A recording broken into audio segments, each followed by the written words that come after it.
Hello and welcome to the Nature Garden podcast with me, Carl Steinson, and the weekending show team from Lionheart Radio. It's a chance to take a wander down the garden path and country lane with the birds and the bees and the flowers and trees, and it's a chance to hear stories from the past and present. In this episode, summer's here and Tom Pattinson's smelling the roses and revelling in their blooms and colours. Tom Cadwallender's off into the dark in search of the nocturnal Nightjar, and he's watching bird migrations on the Aln Estuary. Steve Lowe's out watching curlews in the hay meadows around Allendale, plus some top tips for the garden from Tom P. All coming up on the Nature Garden podcast.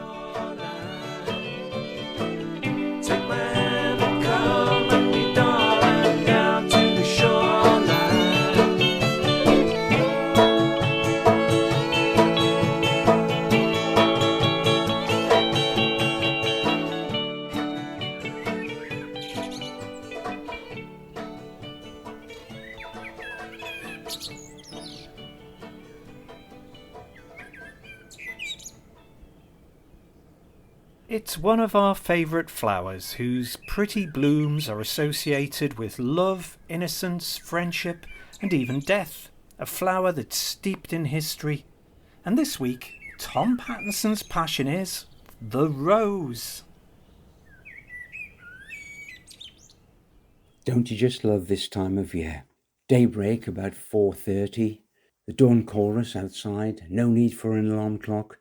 And in the evening, well, I find myself pottering around in the greenhouse 11 o'clock, up till just before midnight. It's so light, forget the time. And so quiet, peaceful here. And we're surrounded by the vegetables are cropping well for the kitchen, fresh vegetables. And of course the fruit, the strawberries are ripening, we're picking them. Raspberries are coming up, I can see the blackbirds starting to eye up the early ripening fruits there at the moment. But biggest of all and best of all is the colour in the borders. And most of it is coming at the moment from those roses. The first and best ever flush of roses in this neck of the woods in Northumberland comes the last week in June, first week in July, generally. But this year, because of the hot weather, the cold weather in spring, and then the heat wave we've had of recent times, it's brought them on immensely. They started flowering the second week in June, which is quite unusual. But there they are. We have we don't have a large rose garden in this garden, but we do have one nearby in the Annick garden. And I love to walk around there. The 2,000 roses were donated by David Austin Roses when it first started off. The best seen as his shop window in the north of England. And my goodness, they're really good. Many of them are his English rose, which he hybridized, created a few decades ago. It's a combination of the old-fashioned and the modern repeat flowering with that disease resistance. Beautiful. And I have 4 of those in a group.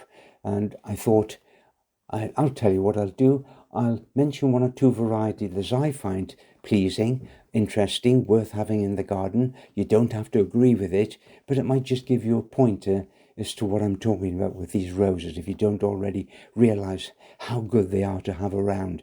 I know they're deadly for most of the year, from end of November until way through to March. They're no leaves on them at all, and they're just doing nothing for us. But my goodness, the 6 months or so that they flower during summer, wow.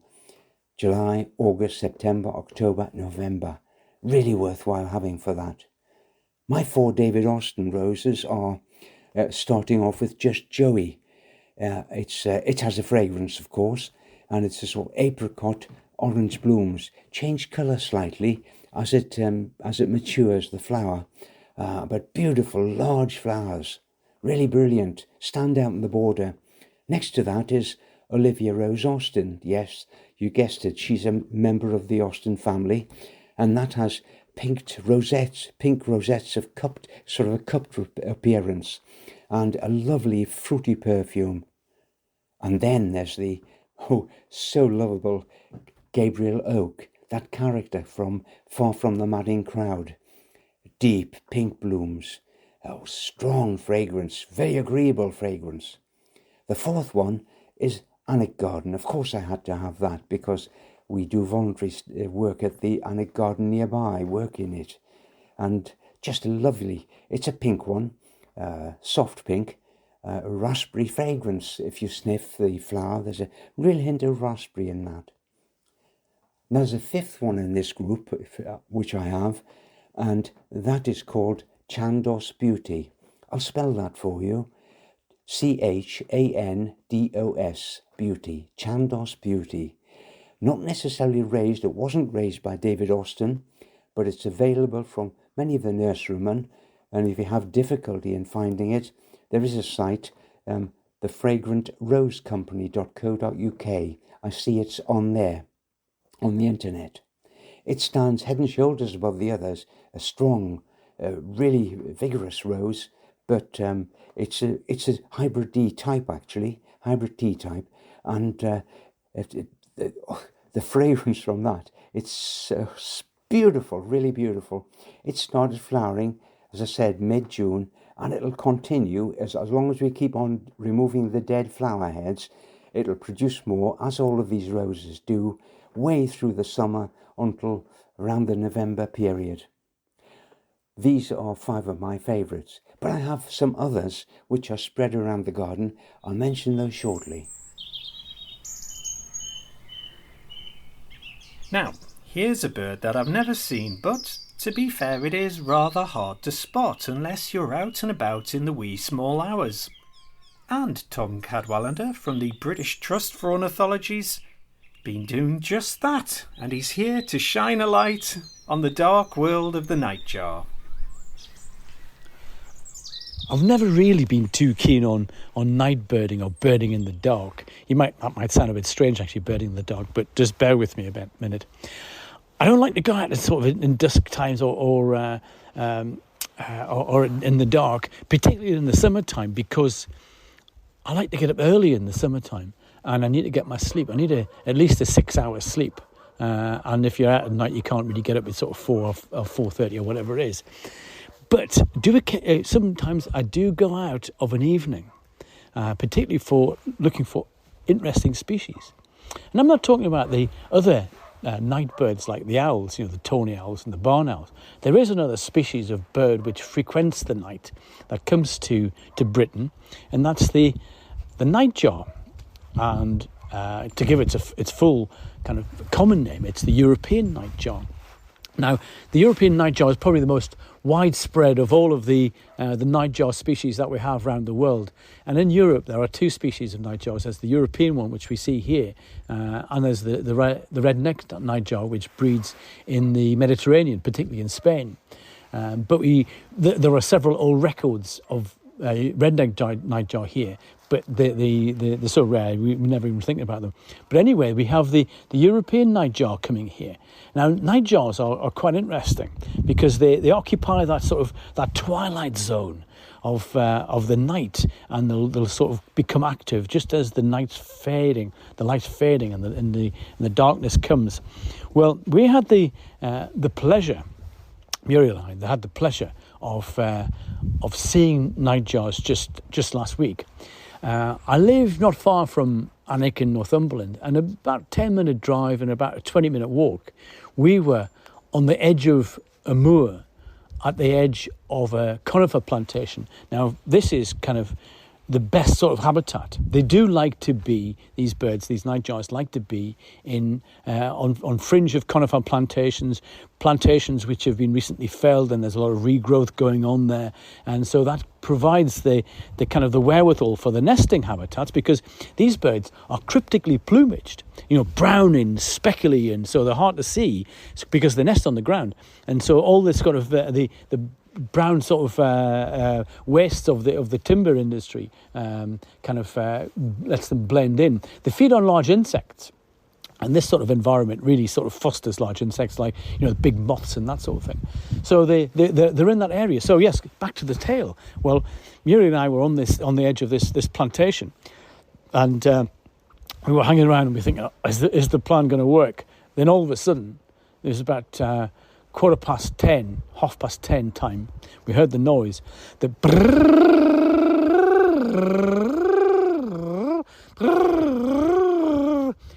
That's kind of my impersonation of the chirring of the nightjar. It's not very good, but it gives you an idea. That's the male chirring. The male interestingly has a white spot at the end of each wing and a white spot at the corner of its tail. So it has 4 white spots, and they're quite distinctive. You can see them really quite standing out when they do fly, and they will wing clap. You know how wood pigeons clap their wings when you kind of disturb them, or they're coming out of trees and things. They'll have that wing clap noise. Nightjars will do the same, but more particularly, they will make this chirring noise, this noise, which is quite a good clue. The female hasn't got the white spots of the male, and she's just all brown or kind of motley brown is probably the easier way of describing it. In the old days, the nightjar slipped into folklore. It was known as the goat sucker or the frog mouth, because they've got quite a wide gape and the big mouths. And they're about sort of 9 inches long, these, and they have a wingspan of about sort of 10 inches.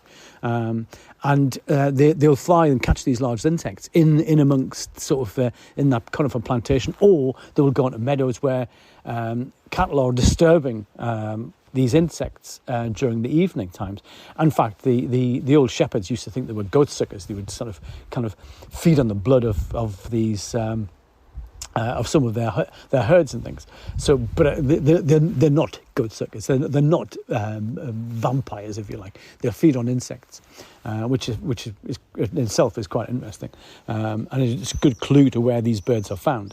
But yes, we have the European nightjar coming to this country. But around the world, there's about 90 different species. And in my travels, I've had the pleasure of seeing quite a number of these birds. And in America, North America, you have these chuck-bill widows and nighthawks and things like that. Even the whippoorwill, whippoorwill. You may have heard these out of the Western movies. There's the whippoorwill, so they're nightjars as well. But if you get into South America, you see some of these birds have got really quite long tails, and there is a species called the lyre-tailed nightjar, and they've got a huge tail, and it's shaped like a lyre, the musical instrument. There's others which have got scissor-tailed nightjars, and they've got long tail streamers, and they kind of cross over like a giant pair of scissors. And these birds are amazing. I've been out with local guides in these kind of great countries in South America, particularly, and we've gone and we use torches to find them. These guys know where they are, of course, but you're using your ears and you kind of locate them.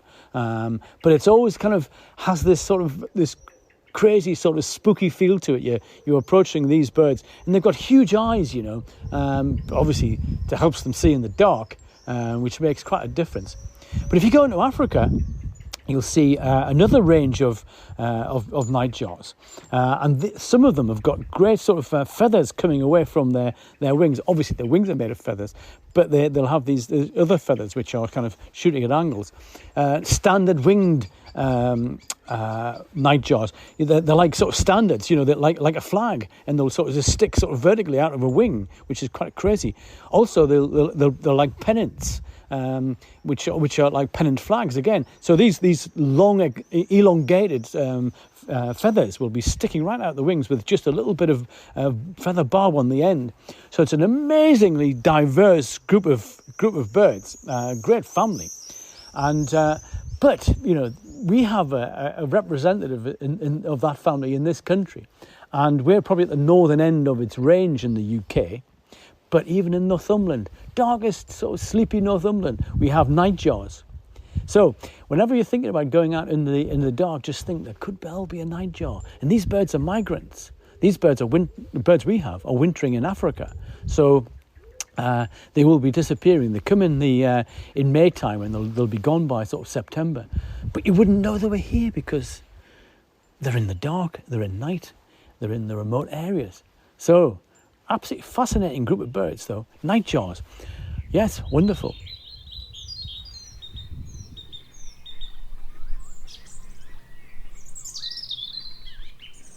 I'm Tom Heap from Countryfile, and you're listening to the Nature Garden podcast.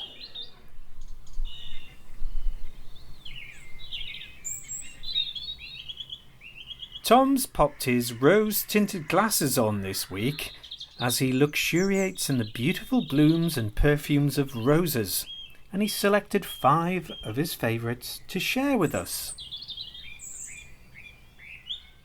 Continuing with the roses, which I favour in my garden, there's one which at first glance you'd say, oh my goodness, that's just a briar rose.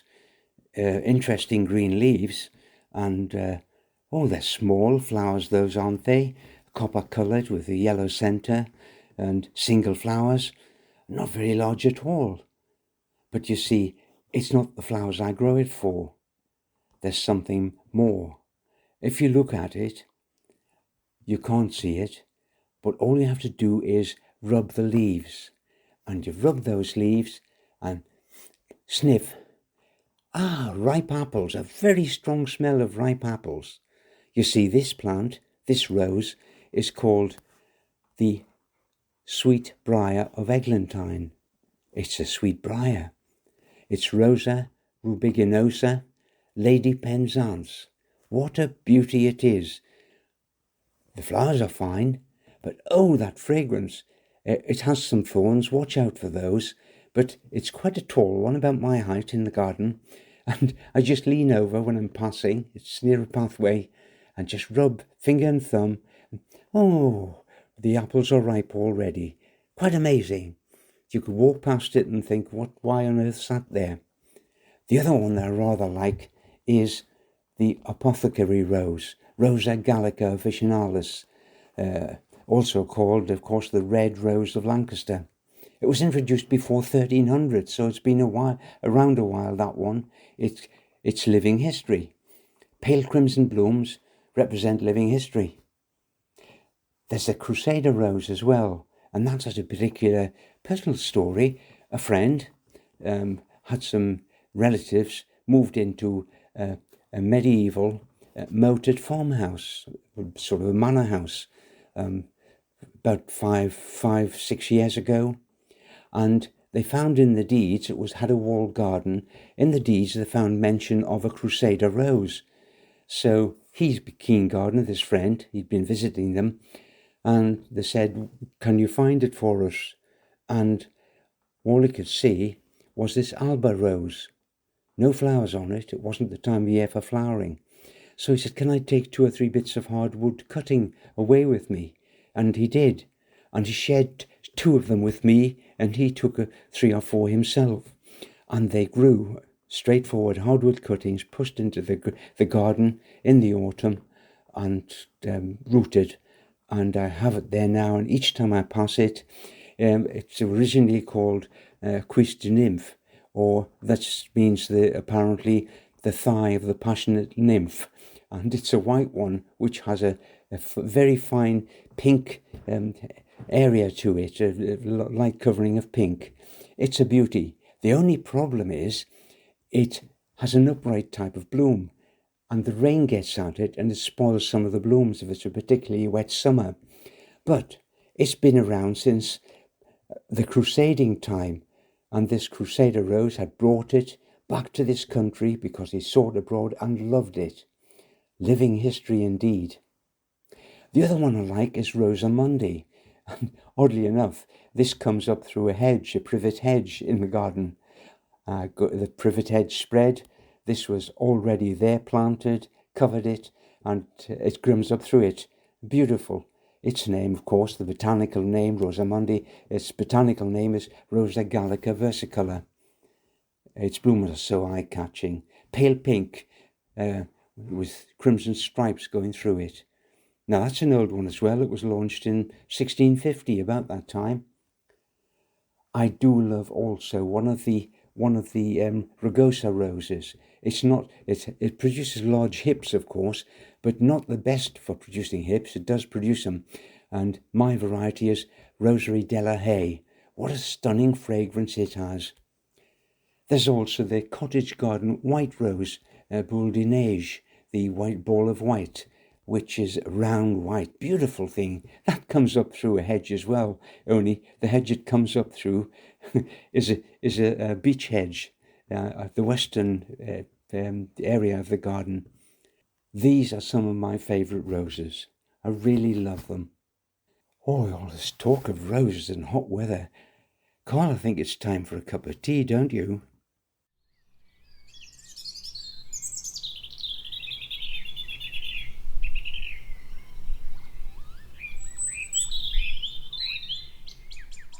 And now let's get back in the great outdoors with a couple of reports. First, from Steve Lowe, who's watching curlews in the hay meadows around Allendale, West Northumberland. And then we'll be joining Tom Cadwallender on the Aln Estuary.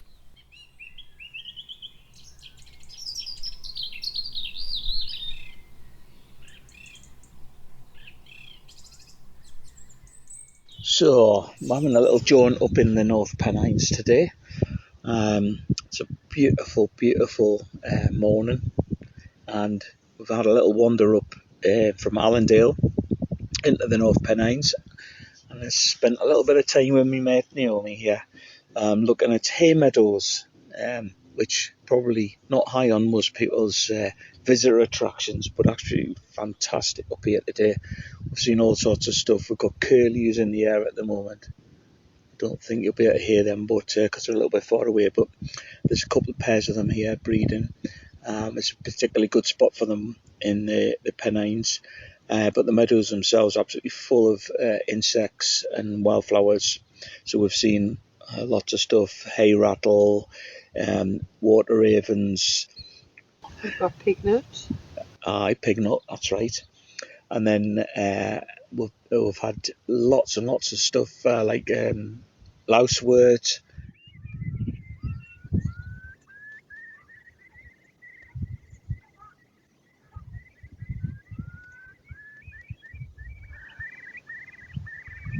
I'm sure you can hear the fabulous noise of the curlew in the background. I can actually see 4 at the moment in the sky. I'm trying to keep out of their way because obviously it must be quite close to where they're nesting. But it's a sound you hear at the coast, but it's fantastic to hear it in its proper environment. And this part of the Pennines is full of hay meadows, as I said. So we've just been looking at some of the wildflowers, the hay rattle, some of the other species that you find on hay meadows, which are just about coming through. Lots of pig nut, a few primroses in places, hay rattle, all sorts of stuff really. And it's been a lovely day out with lots of invertebrates as well. What we noticed was as soon as the wind ceased, which has been quite a constant all the way through the day, then all of the butterflies came out as well. So we've actually got 6 curlews flying around at the moment. So mindful of the fact that we're probably causing them a little bit of worry, we're going to crack on. We're actually standing in the ditch at the moment, which is an old streamline by the looks of it, but it's a wonderful place, wonderful. So I've actually got one of these birds quite close to us, and I'm sure some of you will have seen curlews before. They have a large brown bird with a down curving beak, and their flight is relatively shallow. They don't go very far off the ground at the moment anyway, but they nest in areas of damp grassland and bits of marsh and stuff, and this is an ideal spot for them because, as I say, there's a number of little ditches and little pools around. Oh, there's one coming in again. Oh yeah, look at that, it's beautiful, skimming across the top of the grasses and back up again. So we're definitely going to have to move on, I think, because we're definitely giving them a little bit of cause for concern. But just fantastic sight.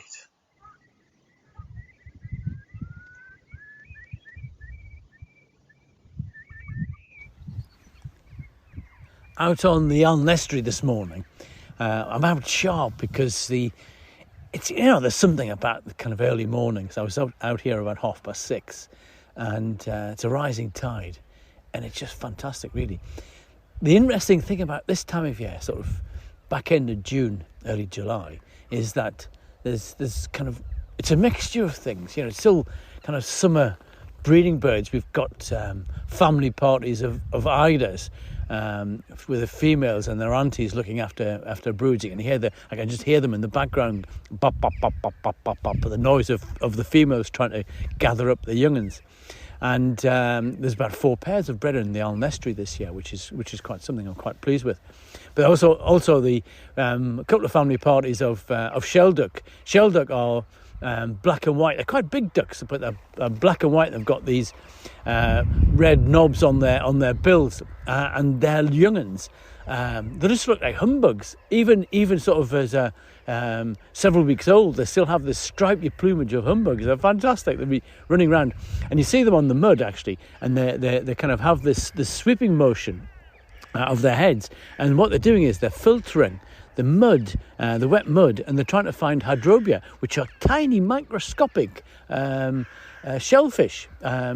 And so that's what their staple diet is. So anyway, they're kind of hoovering up these things and working away. So we've got those kind of breeding birds, those family parties, which are fantastic. But the interesting thing is it's the juxtaposition of wading birds are coming through. They've had their breeding season much further north, and we're starting to see them on the migration. So some birds are going to be passage birds, so they're going to be travelling through here. And others, though, are going to be here for the winter. There's now already over 100 lapwings, the peewits. There are 1 or 2 pairs who breed locally, but the vast majority of these birds are from the north and from northern Scandinavia, and they're here for the winter.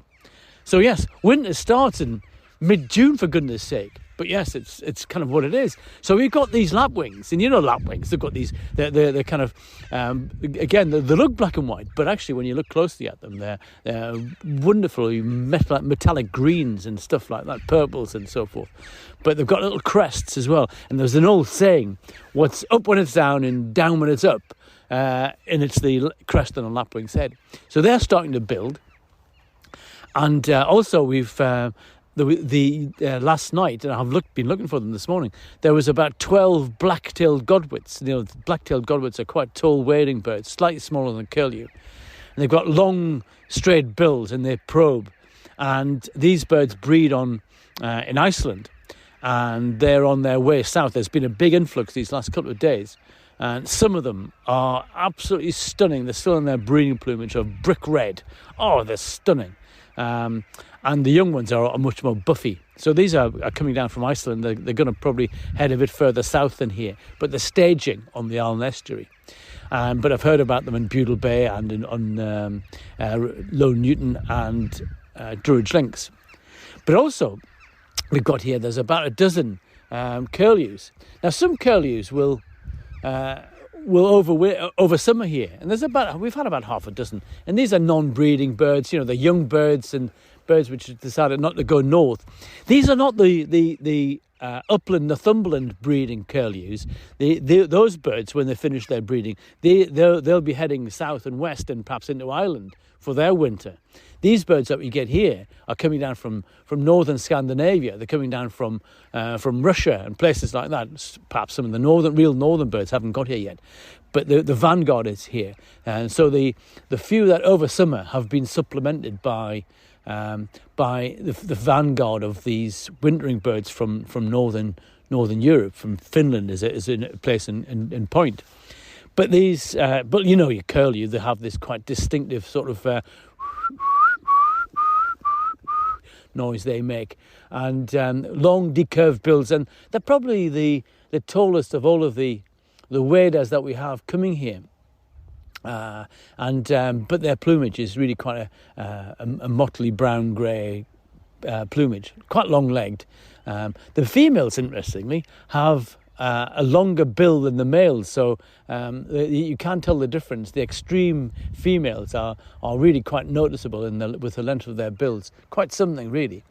But yeah, so it's quite an interesting time of change. So we're seeing birds on migration, and sometimes you see the odd rare one coming through as well. But it's just the start of autumn. And again, it could be just winter for some species, but it's autumn, things are changing. And it's so exciting. I love this time of year, really, because you just never know what's around the corner. It's absolutely fantastic. Anyway, I must carry on with my wander around the estuary. I love early morning bird watching, me. Great stuff. And so, to the sound of War Blackbird, here's Tom with some things to be getting on with in the garden this week. Well, it's jobs for the week time, and I find that every week, every day of the week at the moment, the greenhouse needs attention. I do have automatic vents, but the temperature, even with them opening in the roof and the door open, it still gets way too hot. So I flagged floor, so I fill the can with water and I douse it, cover it over the floor, and that brings the temperature down a bit. I have a tomato crop in the borders, growing in pots, and the roots are through into the border as well. So the root system in the pot and the root system going through into the substrate below. I water both and feed them. I'm into feeding once a week now, because the original compost in the tomato pots has been the pretty strong feeders, so it's gone. So I'm feeding once a week because the first two trusses have set. Actually, some of the days recently, the temperature's been up to 30, on a couple of days anyway, and in there. And damped it down quickly, and I found myself watering the tomatoes in the morning and again in the evening. So whatever it takes, don't let them droop, because that just leads to blossom end rot, where the ends of some of the tomatoes will start that domino effect, really from the very tip and spread through the fruit. It's just the single fruits that are affected, so just pull them off and keep your watering up to date. Don't let these things dry out, otherwise they won't do the tomatoes any good. They're non-ripe yet, but I'm expecting that to happen soon. Outside the greenhouse, I'm looking at the hedges. The birds have finished nesting now. The second broods have gone. I don't see any young birds around. So on to start the hedges. And that's a job that will take a little bit more than this week, because the garden is surrounded on all four boundaries by hedges. Two of them, the privet and the hawthorn, need cutting twice a year. Once now, and then once again in late-ish October going into winter, so that they're tidied up for winter, don't look so ragged then. The beech hedge, there's a mixed hedge, of course, which gets twice a week as well. Twice a year as well. And then the beech hedge is only once a year, and that comes in late August. If I wait till late August, its growth starts to slow down after that with this beech hedge, and I find it serves it well, just the one cut, so it sails through winter looking pretty smart. And that's the name of the game, keeping things looking smart round here. Hornbeam's the same, actually. I just trim that once a year. Out in the vegetable garden, I've got about half a dozen courgette plants, and that's enough to feed an army. So if we don't keep picking the courgettes when they're small, about 15 centimetres long and 10 to 15 centimetres, they'll quickly turn into marrows. And I don't want marrows yet. That happens later in the season, when I let one or two grow into marrows, so we can have stuffed marrow in the vegetable in the kitchen for dinner. So at the moment, pick your courgettes. Pick the peas, garden peas as well, if they're all podded up and fresh, because if you just leave them on the pod, leave them on the plants, they'll go woody through time. If there's quite a lot of them, then you can freeze them, blanch them and freeze them. We're doing that as well. Not yet, but it'll be coming up soon. We're using the Monge 2 types, the podded types, and they're very tasty at the moment. But all the vegetables seem to be coming on stream now, which is good news, of course. When you're doing this hedges, by the way, and just wandering around your garden, enjoying yourself, do look out for a wasp's nest. They do a good job, wasps, on balance, I feel. But if there's a nest near a pathway, just mark it and tell anyone else in the garden there's a wasp nest developing, and leave them alone and they'll leave you alone. But you must be aware of where they are, just in case you tread on the area and you upset them. It's good to know. I walk around the garden first thing in the morning and late at night because I like to keep in touch with what's happening in the plants around it. I'm out there sowing some herbaceous plants from seeds shortly. You can buy packets of seeds of herbaceous and sow them in little drills and nursery bed outside. During July is a good month. So if you do that, cheap and cheerful, you get lots of plants to exchange with your friends. And there's some very good herbaceous plants that you can raise from seed in that way. Take time out to look at your own garden, and take time out to visit gardens open to the public where you meet friends, chat about what's happened during the year, and compare your gardening notes and plants and so on. Whatever you're doing the next week, enjoy your gardening. You've been listening to gardener Tom Pattinson, birder Tom Cadwallender from the British Trust for Ornithology, and Steve Lowe from the Northumberland Rivers Trust and Cresswell Peel Tower. I'm Carl Steinson, and don't forget you can listen back to all the previous reports we've done on the Nature Garden podcast. That's the Nature Garden podcast. Enjoy your gardening and time outdoors with nature. Bye for now.